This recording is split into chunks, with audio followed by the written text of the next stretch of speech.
बयान जारी कर पायलट को ताकीद की है कि अगर उन्हें कोई समस्या है तो उन्हें इसे पार्टी मंच पर उठाना चाहिए, न कि मीडिया के सामने।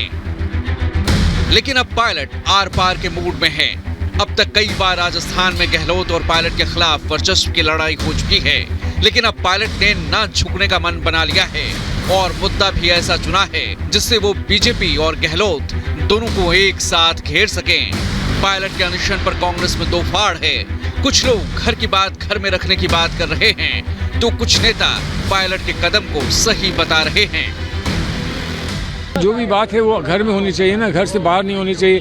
अब आप मुझसे पूछ रहे हो तो वो भी मैं वही गलती करूं जो कोई और कर रहा है, मैं भी आपसे बात करूं, वो बात नहीं करनी चाहिए। अगर मेरे मन में कोई बात होगी तो मैं मुख्यमंत्री जी से अवश्य मिलूंगा, कहूंगा, वो मेरे मित्र हैं, दोस्त हैं, हम उनका सम्मान करते हैं। अगर कुछ पार्टी के हित में होगा तो मैं उनसे कहूँगा। चुनाव के समय सचिन जी को ये लगता होगा कि उनको जवाब देना पड़ेगा मतदाता को कि आपने तो कहा था कि बहुत भ्रष्टाचार है वसुंधरा राजे जी की सरकार के समय और हम उसकी जांच कराएंगे, और जांच नहीं हुई तो आप क्या कर रहे थे? आप उस सरकार के हिस्से थे, आपने उसके लिए क्या किया?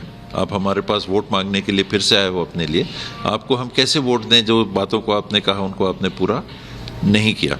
हो सकता है इन परिस्थितियों में उनको लगा हो कि मैं अपनी आवाज़ उठाऊं, वो सरकार के खिलाफ रिवोल्ट मैं नहीं देख रहा हूं, वसुंधरा राजे जी के खिलाफ जांच होनी चाहिए, इसके लिए उस बात को वो उठा रहे हैं। जाहिर है पायलट का ये वार चुनावी साल में कांग्रेस के लिए घातक साबित हो सकता है।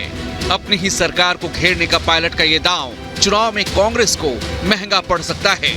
अब तक पायलट कांग्रेस पार्टी को दोबारा चुनाव जिताने के लिए मिलजुल कर लड़ने की बात करते रहे हैं, लेकिन पायलट का ये दांव दरअसल एक तीर से दो शिकार की तरह है, जहां वो आरोप तो वसुंधरा सरकार पर लगा रहे हैं, लेकिन उनके निशाने पर हैं सीएम गहलोत।